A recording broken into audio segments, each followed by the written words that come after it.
Hi, I'm Rev Byron. I'm a minister through Pathways of Light, and I've been a Course in Miracles student for 44 years. I'm going through the lessons again this year, asking Jesus for clarity, and then I write from that clarity. And that's what I'm sharing with you today.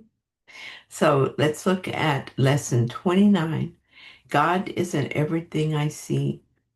The idea for today explains why you can see all purpose in everything.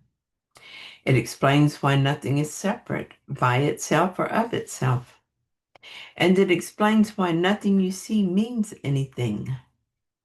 In fact, it explains every idea we have used thus far and all subsequent ones as well. Today's idea is a whole basis for vision. You will probably find this idea very difficult to grasp at this point. You may find it silly, irreverent, senseless, funny, and even objectionable. Certainly, God is not in a table, for example, as you see it. Yet, we emphasized yesterday that a table shares the purpose of the universe. And what shares the purpose of the universe shares the purpose of its creator. Try then today to begin to learn how to look on all things with love, appreciation, and open-mindedness. You do not see them now. Would you know what is in them?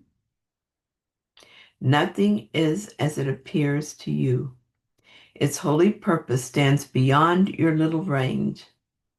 When vision has shown you the holiness that lights up the world, you will understand today's idea perfectly, and you will not understand how you could ever have found it difficult. One 2-minute practice periods, our 2-minute practice periods for today should follow a now familiar pattern.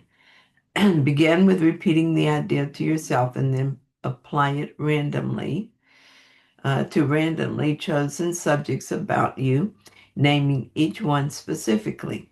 Try to avoid the tendency toward self-directed selection, which may be particularly tempting in connection with today's idea because of its wholly alien nature. Remember that any order you impose is equally alien to reality. Your list of subjects should therefore be as free of self-selection as possible. For example, a suitable list might include God is in this coat hanger. God is in this magazine. God is in this finger. God is in this lamp. God is in that body. God is in that door. God is in that wastebasket. In addition to the assigned practice periods, repeat the idea for today at least once an hour, looking slowly about you as you say the words unhurriedly to yourself. At least once or twice you should experience a sense of restfulness as you do this. So last year, 2025, I said, I don't know what to say about this lesson. It is simple to understand and simple to practice, and yet it is profound and extraordinary.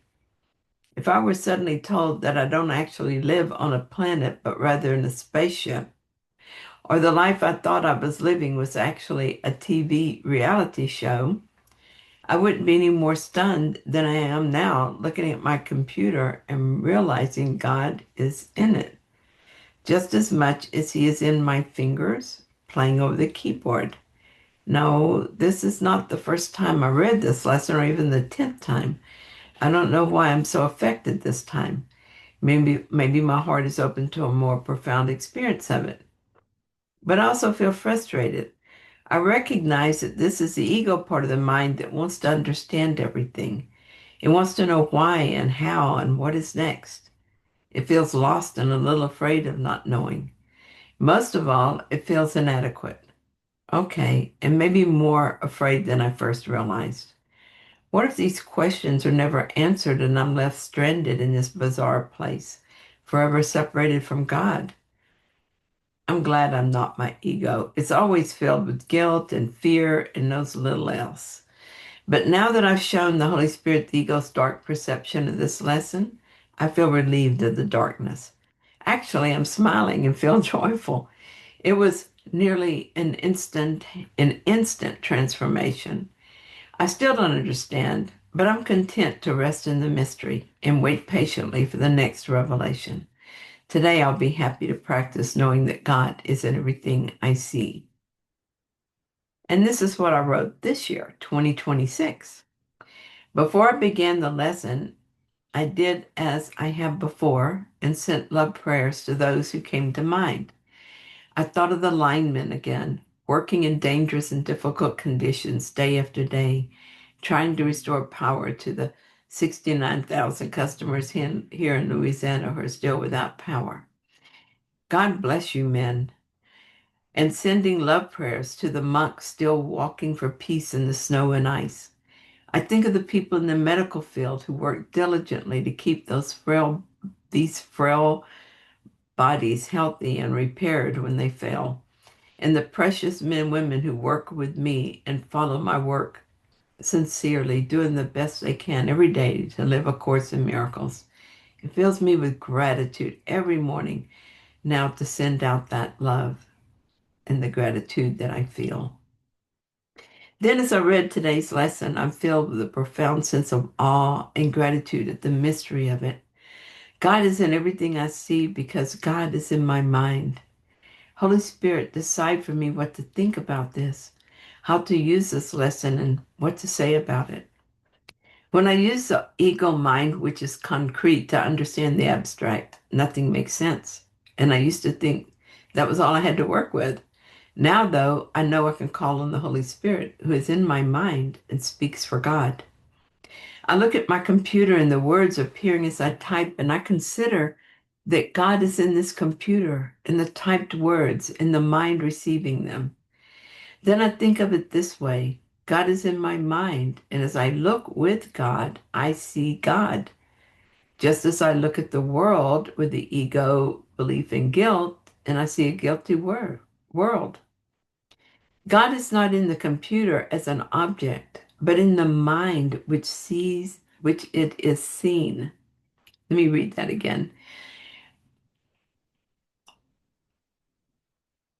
God is not in the computer as an object, but in the mind through which it is seen. And therefore, God is what I recognize everywhere. I feel like this is something I can understand even with the ego mind. It is at least a way I can use this lesson. Thank you, Holy Spirit. So this morning, when I began my day by asking the Holy Spirit to decide for all things, I was asking to see God in everything.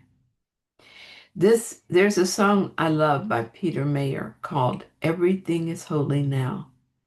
He sings about going to church or reading the Bible to feel that holiness, but now he sees everything is holy.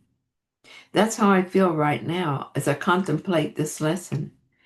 I pray to keep this sense of reverence as I look on the world through God, which is in my mind.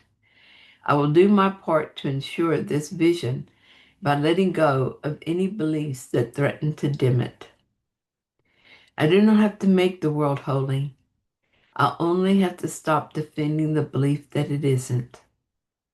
Everything is holy now. So thank you so much for joining me in this reading. I hope that you found it helpful. If you did, then please like it. If you haven't yet, consider subscribing. And I also did a reading on reading of a contemplation I did on a couple of paragraphs in the text. So be sure to look for that as well. Okay, I'll be back soon with another reading. See you then.